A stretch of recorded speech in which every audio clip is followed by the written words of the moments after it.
छोड़ो बनवारी खेचे खेचे रे तो साधन मारुति राजा सुनो बनवारी खेचे खेचे रे तो साधन मारुति राजा सुनो बनवारी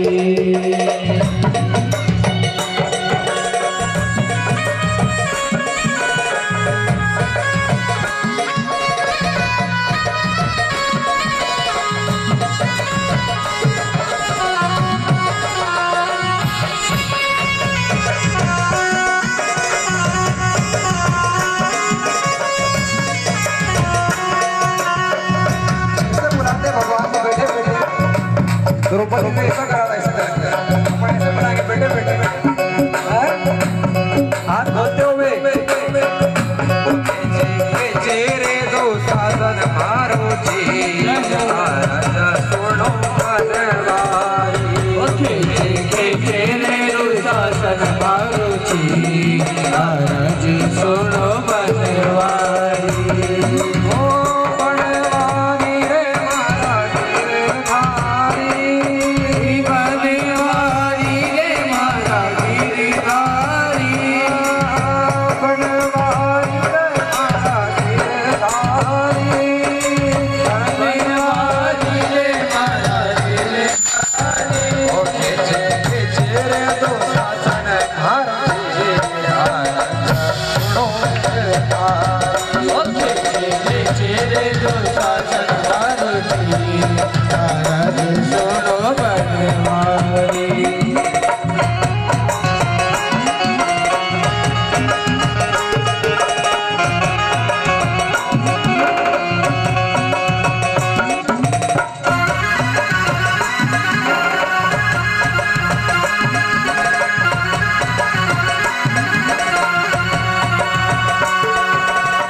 पूरी सभा में देखा ये विषय बचाओ अर्जुन बचाओ, किसी ने नहीं बचाया तो क्या कहती भगवान से पांच मेरे ऐसे बेटे जैसे बेटी नारी पांच में से बेटे जैसे बेटी नारी अरे पांच मेरे ऐसे बेटे जैसे बेटी नारी ओ पांच में से बेटे जैसे बेटी नारी आओ आओ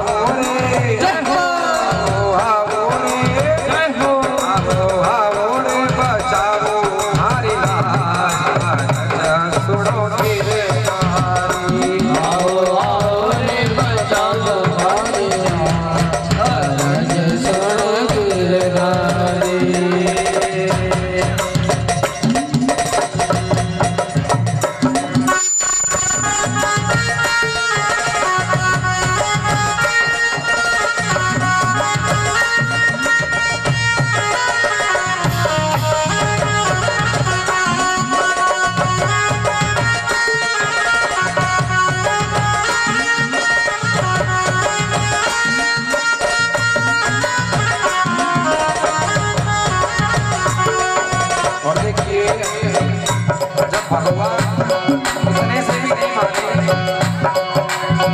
तो एक बार द्रौपदी ने युद्ध में भगवान की उंगली में अपनी साड़ी फाड़कर भगवान को लग गई थी, अपनी साड़ी छिंदी वाली थी। क्या कहते हैं मोहन से ये मोहन याद करो मन मोहन उंगली कटी तुम्हारी मोहन उंगली कटी तुम्हारी अरे वो दिन याद करो मन मोहन उंगली कटी तुम्हारी वो दिन याद करो मन मोहन उंगली कटी तुम्हारी अरे साड़ी फाट मेरे सांवरा पट्टी तेरी बांधी सांवरा पट्टी तेरी बांधी अरे साड़ी फाट मेरे सांवरा पट्टी तेरी तुम्हारी साड़ी फाट मेरी सांवरा पट्टी तेरी बांधी आओ आओ रे चलो थोड़ी आएंगे आओ आओ ऐसे आएंगे भगवान क्या दोनों हाथ खड़े करते हुए, एक के भी नहीं नीचे, पीछे वाले के भी, है ना। हनुमान जी को ऐसा लग रहा है कि लंका है रावण की, वो भुला नहीं रहा है, ऐसी बात तो नहीं है। आवो आवो रे, आवो आवो रे, आवो रे आज आज अरज सुनो गिरधारी, आओ रे सुनो बलवारी, आओ आओ रे बचाओ हमारी लाज, अरज सुनो गिरधारी, आओ रे कन्हैया अरज सुनो गिरधारी, अरज सुनो गिरधारी, अरज सुनो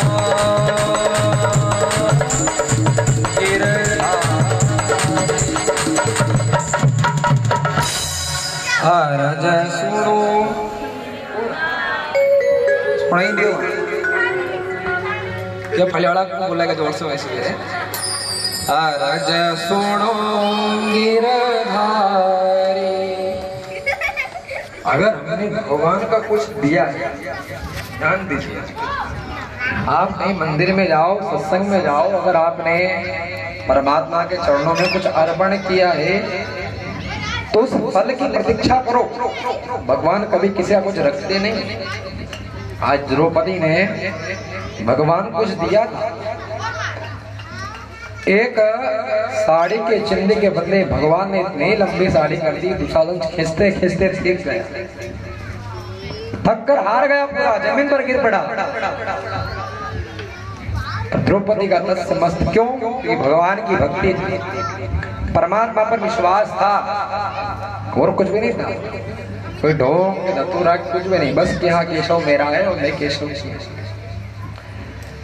कालांतर में 5 पांडव खूब युद्ध होता है, और जिसने युद्ध चालू किया, जिसने प्रारंभ किया, जिसने लड़ाई रची, ध्यान देना नाम तो उनका भी हुआ है। पूजा करने से, विचार में ध्यान दीजिएगा, कोई व्यक्ति अपनी पूजा करे उससे ज्यादा फल दूसरों की पूजा करने में है। वाह वाह करने से अच्छा है दूसरों की वाह वाह करो। दुर्योधन को अपने बड़े सुनने का बड़ा शौक था, और बड़े बड़े बड़े बड़े में पूरा राज गवा दिया। मामा जी आवे, हाँ बेटा कर ले, हाँ बेटा कर ले, आज पूरा घर बिगाड़ दिया। इसलिए कहा गया कि दीवार बिगाड़े आरो और घर बिगाड़े साड़ो, वृंदावन बिहारी लाल की। मामा जी उनको भी बुलाओ। अगर घर में सुख का माहौल है, अच्छा माहौल है, तो मामा जी को बुलाना चाहिए। जब भी आपके घर में कलश होता हो, लड़ाई हो रही हो, झगड़े हो रहे हो, पति पत्नी लड़ रहे हो, सास बहुएं लड़ रही हो, कभी जीवन में ससुराल से नहीं बुलाना चाहिए, ठीक है? कि वो आवेंगे, लड़ाई भड़केगी, ठंडी नहीं होती है। चलती आग में अगर पेट्रोल डाले हुए, पेट्रोल है मामा, है बुरा मत मानो, मामा तो नहीं है, ठीक है ना? मामा पेट्रोल का ही काम करते हैं, क्योंकि कितना भी अच्छा क्यों ना हो, भले ही अपनी बहन की कितनी गलती हो, फिर भी मामा चाह कर भी अपनी बहन की गलती बता नहीं पाता है। सपोर्ट तो करना ही पड़ता है कि नहीं करना पड़ता है? फिर नहीं करे तो आई से भी जाए। इसलिए जीवन में अपने ससुराल वालों को कभी मत बुलाना। कि अगर उनकी इज्जत चाहते हो, माता उससे निवेदन है, उनका सम्मान चाहते हो, तो अपने घर की लड़ाई अपने घर में ही बुझा लेना। बोला राधे राधे। इन्हें बुलाकर देख लो क्या हाल हुआ है। 5 पांडवों को राज दिया गया। 5 पांडव भी राज को चाहते नहीं थे, फिर भगवान के ठाकुर जी की चरणों के प्रति हो गई। और भगवान दुख में रहते हैं, कथा में शिक्षा देती है। जब तक पांडवों को दुख था, ठाकुर जी महाराज कुरुक्षेत्र में थे, हस्तिनापुर में थे, जहाँ 5 पांडवों को बिठाया, ठाकुर जी वहां चले जाते। बोला मेरा क्या काम कि दुख में सुमिरन सब करे, सुख में करे न कोई, जो सुख में सुमिरन करे वो दुख का है होए। बोले अब मैं नहीं रहूंगा। भगवान जाने की तैयारियां करने लगी। बोले मुझे जाना है, जिसे जो मांग रहा हूँ मांग लो। इन्होंने कहा, भगवान ने कहा 5 पांडव से, अर्जुन थे, युधिष्ठिर थे, नकुल सहदेव सब कुछ थे। बोले नहीं भगवान, हमें क्या करना? जिसकी हमको चाहत नहीं थी, कभी जीवन में सोचा नहीं था मैं राजा बनना है, युद्ध करना है, वो हमारे साथ हो चुका, हमें कुछ नहीं चाहिए। हम तो आप मिल के सब कुछ मिल गया। इसलिए कहते हैं कहीं भी संतों के शरण में जाओ, भगवान के शरण में जाओ, भागवत में जाओ, कुछ मांगो मत। मान लो आपके यहाँ कोई नौकर काम करे, करता ही जाए, खूब काम करे, आप दिन भर सेवा करोगे के तो कहीं तो ले ले रहे, 2 रुपया ले ले, 10 नहीं, कहीं भी नहीं चाहिए, तो आपकी श्रद्धा बढ़ती है कि इतना अच्छा नौकर मेरे बेचारा दिन भर काम करेगा। फिर जो माँ अपने बेटों को चाय देती ना, वो चाय उस नौकर को भी देगी। बापड़ धार से अच्छो जो दनभर और काम करेगा, 1 रुपया नहीं ले, 1 रुपया नहीं ले। और एक दिन वही जब उस नौकर की शादी होती है, उससे अधिक देर देकर उस नौकर को विदा करती है। बोलो गोपाल कृष्ण भगवान की जय। ऐसे हमारे भगवान भी है, मांगो मत, भगवान देने के लिए बेटा है। सांवरिया सेठ जब है, उसके बाद जितनी भी मनी है देने के लिए तो है ही सही। बाप के बाद जितना भी पैसा होता है संतान को देने के लिए होता है कि नहीं होता है, चाहे संतान कैसी भी हो। अगर घर में 2 बेटे हैं, अगर एक राम है और एक रावण है, तो ये दोनों को बांटना पड़ेगा। विधि का विधान है भैया, 10 बीघा जमीन की 10 बीघा।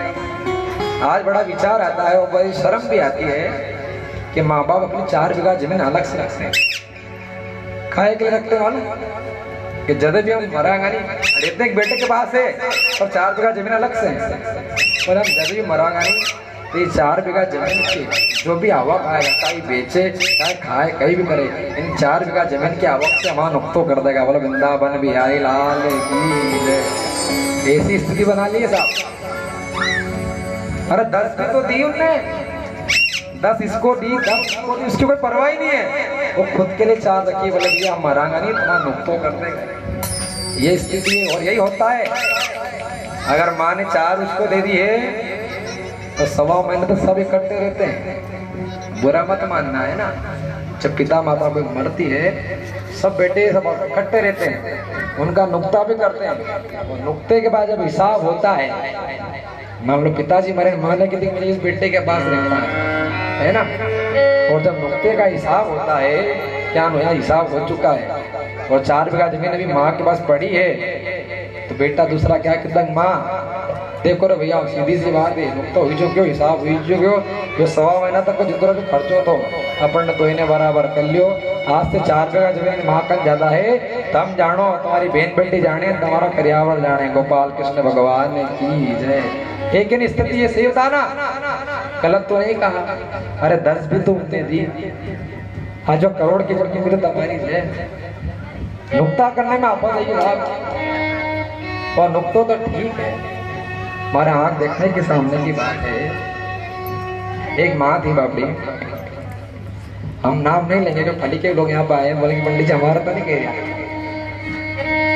वो डोकरी पलंग पे पड़ी रही, भाव अपने पति में मस्त, अपने बेटे में मस्त, दूध गर्म करवाए। ध्यान देना, दूध गर्म करने के लिए भी अगर बोल दे बेटा के मारा माल में जानो, भाव के छोरा के स्कूल जानो, उस माँ का दूध किससे गर्म नहीं हो रहा है। हाय राम, बाप तो मरी गई, माँ पलंग पे पड़ी है, हाईवे पे जमन है, 10 बीघा जमीन और माँ बाप का नाम से करी है। जमीन को भाव 1 बीघा को 35 लाख रुपया, ध्यान देने की बात है, 1 बीघा जमीन को भाव 35 लाख रुपया है। 10 बीघा जमीन का भाव कितना, 3.5 करोड़ रुपया। और डोकरी खाते खाते मरते मरते भी खाए तो खत्म हुए नहीं हुए। बड़ी है जमीन आके रहा है, ट्रैक्टर ट्राली सबका आनंद ले रहा है, खाली डोकरी की सेवा नहीं कर रहा है। मरते मरेगी, और डोकरी आज भी हाथ से पानी भरे मरेगी।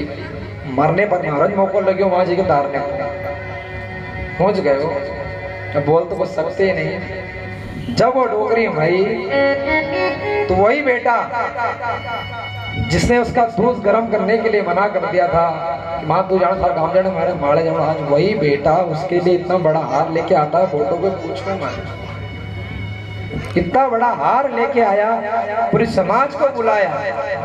और ये तो ठीक है, आपकी समाज तो कुछ भी नहीं है, ये कुछ जो महिला बैठी होगी यहाँ पे दांगी समाज की, इनकी समाज में जो काम चलता है तो बोरी चलता है। 3 बोरी गाड़नी है, वहाँ उन्होंने 4 गोली गाल दी, हाँ गाल दी, अरे 4 गोली गाल दी, 10 गाल दी, 1 गोली उन्हें माँ के खोते तो जीवन में आनंद दिया था। गोपाल कृष्ण भगवान ने 35 लाख बीघा जमीन देके गए तुमको, जमीन में तो निपटा दिया, ठीक है गई जमीन, यो कर दियो, यो कहीं सोलो कर दियो। उन डोका डोकरी कोई सेवा नहीं हुई। आज भी पलंग घूमी रहा है, पगेज घूमे, जुत्ता घिसई जाए, अपने बुलेट चेचिए भी राधे राधे। अब यही तो महाभारत घर में हो रही है। बोले तो बोले क्या, पति मर गया, इसलिए कहते हैं पति की इज्जत करो। पुत्र से भले पति दारू कुटाओ, कह रहा हूँ दारू पिलाओ, फिर भी पति पति होता है। पति कभी जीवन में, पुत्र कभी पति नहीं कर सकता। आज भी मैंने पति मारता हूँ तो भी पति को दया आई, पुत्र को माँ की दया नहीं आती। ध्यान रखना। जो पति, मैं भगवान से विनती करता हूँ कि पति अगर जीवित है और अगर पत्नी मर जाती है तो समझो उसका बुढ़ापा खराब है। माँ तो और भी सुन के निकाल लेती है, पर बाप से जीवन निकलता नहीं है, मर जाता है, जीते जीते मर जाता है। ना तो मरने का रहता है ना मिटने का रहता है। ये स्थिति आ जाती है। पांडवों ने राज त्याग दिया, ऐसे राज को क्या करूं, जिसे मीरा ने कहा था कि ऐसे वर को क्या करूं, सब छोड़ दिया साहब। परीक्षित जी महाराज को राज में बिठा दिया कि भैया तू जान, तेरा काम जाने। 3 शिक्षा दे दी। हमें भी शिक्षा लेनी चाहिए, हमारे पुत्रों को शिक्षा देनी चाहिए।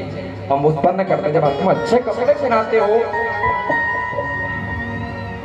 अच्छा खाना खिलाते हो, अच्छी समाज में ले जाते हो, तो अच्छी बातें क्यों नहीं सिखाते। पिनाओ अपने घर बेटा बेटियां, अच्छे कपड़े पहनाओ, सब शौक पूरे करो।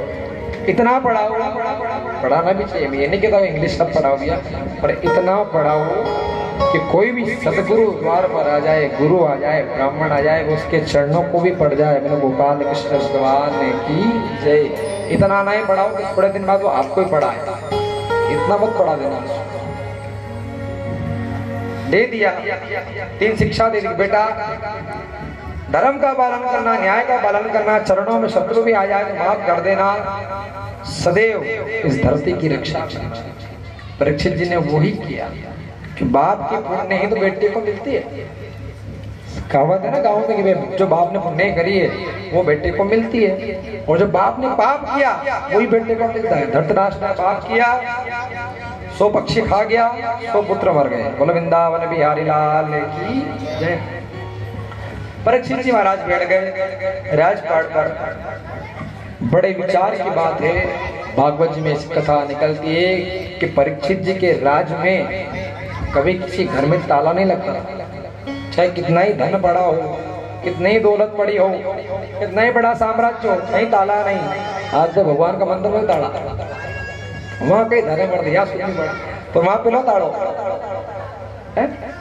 लोग क्या कहीं नहीं मिला तो शिवजी बेच भी नहीं, तांबा का नाग वाले के दुखी जाके वो बेचे। भगवान को नहीं छोड़ते। अगर शिवलिंग पितल की उसको दुख जाओ, बेच दो। संसार